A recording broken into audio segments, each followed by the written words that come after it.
Hour number 2 here on the Damon Benning Show with Ravi Lula. We are waiting on our friend Sam McKewon from the Omaha World Herald. And while we do that, I want to remind you that another one of our friends, Marty Cordero, is going to be joining us tomorrow from the Omaha Storm Chasers. The Storm Chasers kick off their last homestand of the season tomorrow. So make sure you get out to Werner Park and support the Storm Chasers before their season wraps up here on Sunday. Tuesday through Sunday, they'll be in town at Werner Park. Shane, we still waiting on Sam? Yeah, still okay. Searching for him. So there's a thing where I wanted to get into. We were talking to Steve last segment, but before that, you were talking about coaching yourself into options, right?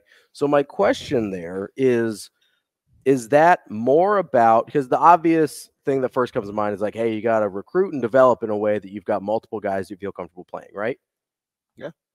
The other part of that, though, I think, and you can correct me if I'm wrong here, and maybe we can ask Sam about this as well, is part of that also getting or calling a game in a way where other guys can be capable? Yes, but it has to be in the confines of your problem solving. So that's always the caveat, right? You can do that. Yeah. But does it help us alleviate what it is that ails? The pain points. If the answer is yes, then that's what you have to do. Joining us now, our friend Sam McKewon from the Omaha World Herald. Sam, how are you this morning? Good. How are you guys? We're doing all right. I'm good. How about you, Sam? You kind of you got some tough realities, right? You're probably the first to ask the questions out loud about Coach Satterfield and Coach Sims and that marriage. You and I talked a ton about that in the offseason, right? I thought he would be the one wild card coach to watch. Too soon or right on time? Well, I mean, you try to take things in context, and the context of this moment is they're 0-2. They've got some time. I mean, they've got a couple of games where the defense is, will be smaller and group of 5 groups, and then they have Michigan, and then they have Illinois. So they've got some time to try to figure out who they want to be and what they want to do. The Michigan game is going to play out a little bit differently based on how good Michigan is and how you try to play that game. I think, out of Colorado, the understanding was, hey, we want to win this game. We're probably going to have to score some points in order to do that. Maybe there's some things that we're going to try to do or get done, or so on and so forth. So I think just contextually speaking, the reality is Nebraska has 8 turnovers in 2 games. The offensive coordinator has had explosive offenses, to be clear. He did. They usually take time. Right, but they've also committed turnovers when he was at South Carolina and Temple. They did. And a lot of fumbles. And there's only so much you can control there. Simultaneously, the quarterback has 37 turnovers in 27 games. And that's how you're last in the nation in turnover margin. Is you've combined a scheme and a quarterback that their strength is big plays. What we've seen, what the resume says is turnovers, and you've got to find a way to create big plays and reduce the turnovers. And so, I don't know that I'm pointing out anything that wasn't already there. I just feel like, Matt Rhule inherited some tough stuff on the offense. There's been a lot of change and turnover on that side of the ball. The defense has a better culture. They had a better culture. They were coached by Eric Chenander. Chenander was a better culture builder for his side of the ball than Scott Frost was for his. And so Matt Rhule inherited that, but then he made choices of who he was going to hire and who he was going to recruit as a quarterback. And he recruited and hired, some giveaways. And now they're going to have to reckon with that. And I think they got to rethink what they're doing, because what they're doing doesn't seem to completely suit the quarterback at hand. That would be my thing. No. So why do you say that, Sam? Well, let me put it this way. Yeah. Do you like the way that he handles the ball in the choice run game or the option run game? Yeah, he's been okay. Okay. There. Do you like the way that he handles the ball in the RPO game? Well, he hasn't thrown it very much off of those. Okay, but from what we've seen. And I'm not trying to paint you in a corner. I'm just trying to have an intellectual conversation. No. I'm not setting you up. Go ahead. So if we say that, what kind of offense do you run where you simply don't get snaps? Because these weren't poor throws. That's what we harped on the other day. It was, oh my gosh, right? He has no touch. Now this week he can't handle snaps. So what is it about the offense that has you arriving at that? Well, I think some of it is I wonder if because they're shifting things play to play, and they're bringing in different personnel groupings, and they're moving guys on and off the field. Oh, okay, spending 35 to 40 seconds. Gotcha. Between every single play, coming up to the line of scrimmage, making the checks, bringing the motions across. There's a lot going on pre-snap. There's nothing wrong with that. Because they've chosen to play this way, and because they have an under the center run game, which I think you have to have, and I like personally, and it's working at times. But the reality is, they're not throwing the ball over the top. They're not creating a lot of big plays. The offense that they have, I would describe as, a ball control, pro style. Yeah, they're doing some ball handling with the quarterback, yes, but things that you would now see in today's NFL. That stuff is there, and they're kind of moving at a slower pace, and those things are okay, but you have to score points. And I think my concern is there's things that can look aesthetically pleasing when Gabe Ervin rips off a 13-yard run. He still left a ton of yards out on the field too. I agree. Man. But then he'd still have to rip off 3 more 13-yard runs to get inside the 20. And so you have to find a way to get chunk plays and to move the chains. And if you have a play that goes behind the line of scrimmage, then you've got issues. And some of it's the offensive line, Damon. I mean, they're still not an elite line. And, I remember years ago talking to James Franklin at Big Ten Media Days about this offense that they're trying to run now. And his statement back then was, you have to have a great offensive line and great tight ends to run that kind of offense. He was referencing the offense that Mike Riley was going to run with Tanner Lee. And Penn State's actually running that offense for the most part now, but they have all those components, and it took them a long time to get them. And I think Nebraska just, I don't know. Like, I think you could go faster tempo. I think that might get Jeff Sims a little bit out of the, I'm only going to do something every 40 seconds mode. But I admit, and I write this today in my rewind, that these are amateur dart throws, dart throws.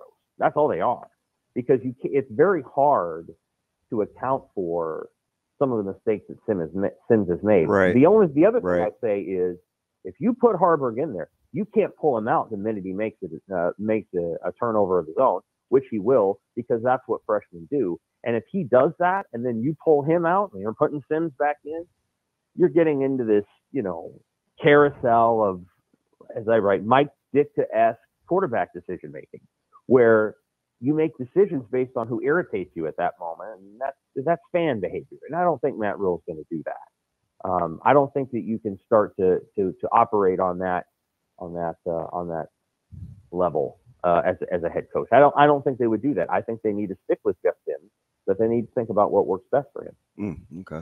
Sam, I'm curious with some of the stuff, and you brought up Marcus Satterfield and the turnovers that he's had as an offensive coordinator, but how much of that do you put on Satterfield and the positions? You mentioned a lot going on with the pre-snap motion and things like that. And how much of it do you just have to say, hey, Jeff Sims wasn't catching the ball on Saturday? I mean, you can maybe watch the Minnesota game and say, hey, some of that's on Satterfield. I don't know how much of it you can watch on against Colorado and say, yeah, that's on Marcus Satterfield. I guess, how do you kind of distinguish between Jeff Sims not catching the ball and Satterfield putting him in good positions? And there's some very distinct similarities between Rattler and Sims.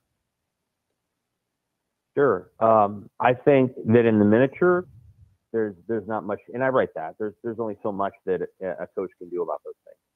In the miniature, very little. It's just pointing out the trend. And the trend of lost fumbles stretches over many seasons with, different quarterbacks, mostly PJ Walker and Spencer Round, and whoever they were playing in 2021 at South Carolina, Zeb Noland and whoever else. That's just the story. Now, when he was the head coach at Tennessee Tech, it was the same issue there too. So, and that's fine. Teams lose fumbles. That's not uncommon. Teams have turnovers. That stuff happens. It was a little bit better at Tennessee Tech, to be honest with you. But I don't know that you put a ton on it. Again, you can say, hey, it's on this player. Put that player on the bench, and let's go with another guy. I'm just saying that if you go with the other guy, you got to give that guy time. You have to give him time. Like, you can't just say, all right, well, you get to go out here. Yep. And if you drop a snap, well, then you're out. And then we're going to put the other guy in. Like, if you want to go with Haarberg, then you're going to have to go with Haarberg for a while. Like, or otherwise, I mean, you can do whatever the hell you want, or otherwise you risk losing trust with the team. If you're just sort of shuffling guys in and out. Spurrier did that once, and that was some sort of weird rotational system. But you can't that's just not the thing that you want to do. You want to try to have the team build its confidence around one guy and go forward with that guy. If you try messing with that a lot, then you get what Nebraska had in 2020, where, okay, Adrian made the mistakes, time for Luke. All right, Luke throws a couple of picks, time for Adrian. And then Luke leaves, and he probably should have left anyway. Now he's a receiver, but you risk losing people and confidence with the team when you start messing around too much with that position. And so I don't know exactly what they're going to do. I'm just laying out the terms of what I see, maybe getting ahead of it a little bit. They're going to play Northern Illinois and Louisiana Tech, and if they knock it out of the park and kick both those teams' butts, then I think the concerns are over. If Northern Illinois comes in here with a smaller defense that's going to try to muddy things up and get really aggressive, we'll see how Nebraska handles it. Sam, what do you think puts you at greater risk for losing some of the trust or confidence of the team, having Haarberg out there and pulling him when he makes a mistake, or continuing to leave Jeff Sims out there when he has continued to make mistakes, and that's something you specifically harped on? Yeah, I mean, they're different kinds of situations, and so Rhule knows the temperature of his team, and if he comes and says today we're going to go with a different quarterback, then that's what they do. If they say, hey, we're gonna rally behind Jeff, that's what they'll do. He may have the advantage of saying Jeff Sims is questionable for this week, and so we're not sure what's going to happen, and it gives them an opportunity to prepare Heinrich Haarberg to play while simultaneously opting out possibilities that Sims doesn't.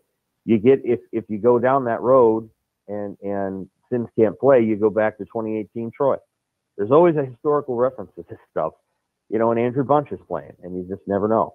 I would strongly advise Nebraska win on Saturday. I think I'm sure fans are disappointed that they lost to Colorado, but they can acknowledge what they see on the field with Colorado's offense is pretty darn good.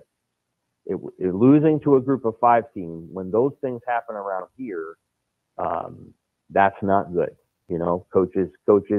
I mean, this isn't going to happen to Rhule, but somebody is bad things happen. Like, fans just get really upset because they really don't like losing to a group of 5 teams. That's just not what they do. For what it's worth, it has happened many times in the early tenures of new coaches. Bill Callahan against Southern Miss, Scott Frost against Troy, Mike Riley against BYU. It does happen. Let me ask you something, Sam. Amy had it on Twitter, pretty fresh on Saturday, and I know it's going to come up today.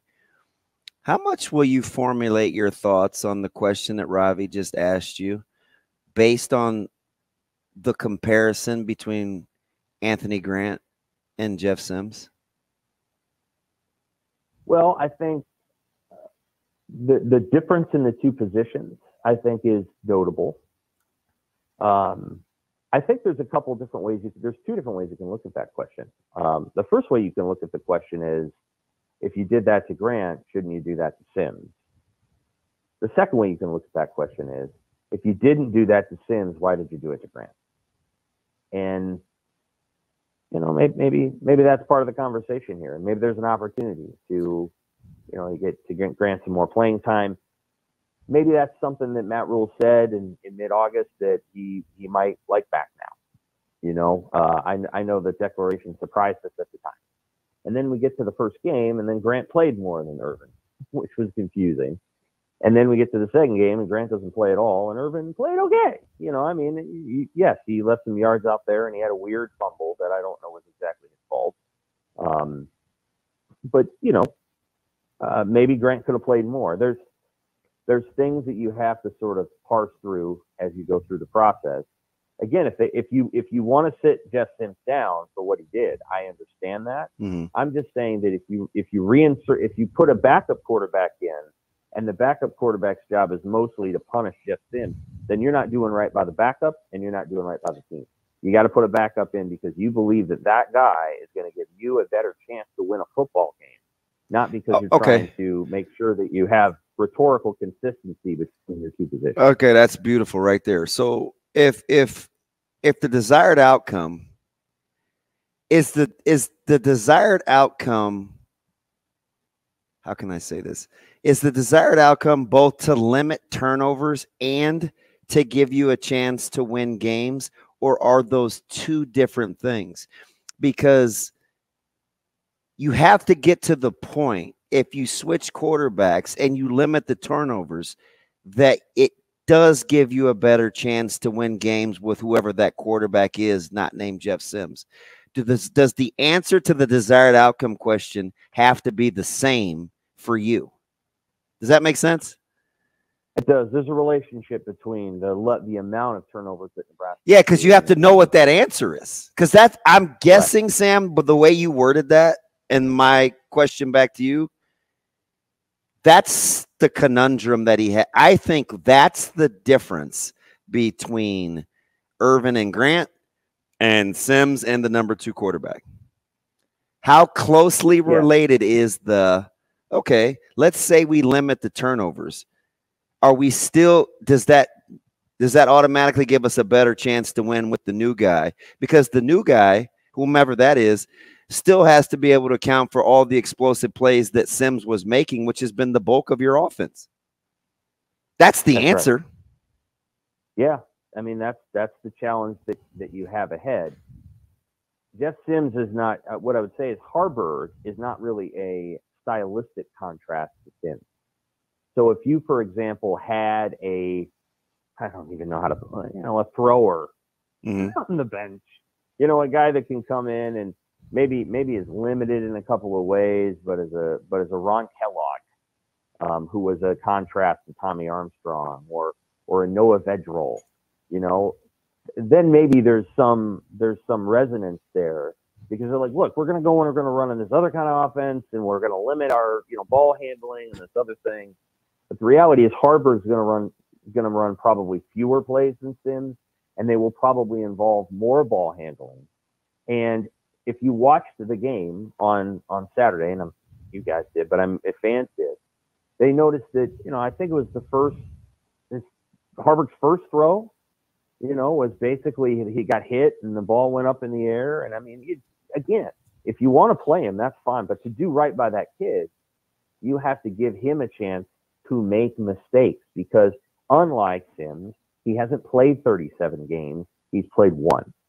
And so what would be fair to him would be to give him a full chance to work through mistakes, make plays, all those things.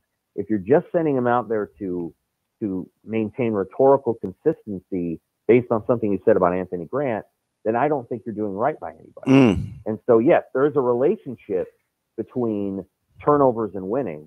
And there does come a point where Sims would turn the ball over just too many times.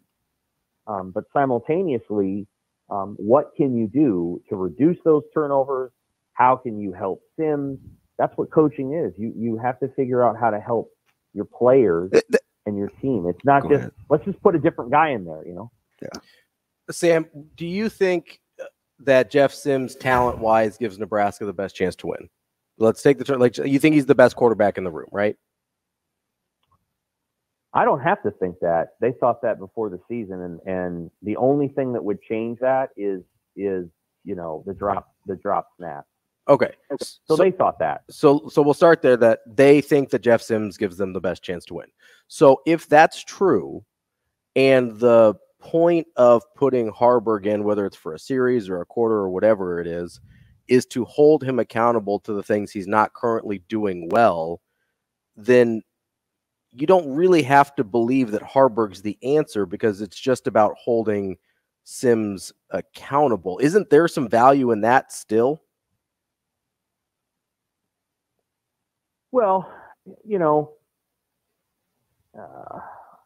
that's such a large question in a sense. Like, yeah, there's value in it.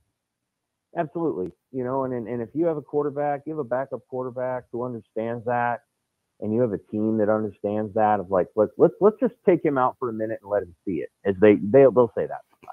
We just want to take him out for a drive and let him see it. They'll say that, but they didn't do that in the game against Colorado. They did pull Sims out when he was trying to run back into the game, and maybe that was the opportunity, because he was banged up, to kind of let him just watch the game and maybe get things under his feet a little bit, so on and so forth. Maybe that served as that opportunity. Yeah, there's always that possibility that you can do that. It asks a lot of the backup quarterback. We just need you to know that the reason that you're out on the field is so that we can hold the person accountable who's in front of you, and eventually they're going to come back out here and replace you if you don't do something. If you're not Steve Young, that's a difficult position to put a backup in, and I understand that. And again, these are good conversations, because I imagine these are the kinds of conversations that the head coach and the offensive coordinator are having. I would just say again that, like, I understand. It would be easier for Matt Rhule to say, I shouldn't have said what I said about Anthony Grant, than to go through this entire long process of, because I said this and I did this and I did this and I did this, now Sims must fit, that kind of thing. That's Sam McKewon. That's a lot. There's a lot in there, and I'm sure we're going to appreciate you carrying the rest of the show. So. It's going to be fun. Yeah, we're going to unpack a lot of what Sam said, I think, the rest of the day. And he lets us ask him hard questions. I appreciate that. Sam, we will talk to you again next week, all right? Oh, thanks, Sam. I thought you hung up. I take the compliment back. I'm here. You guys are great. Take care. All right. More Benning and Lula coming up next.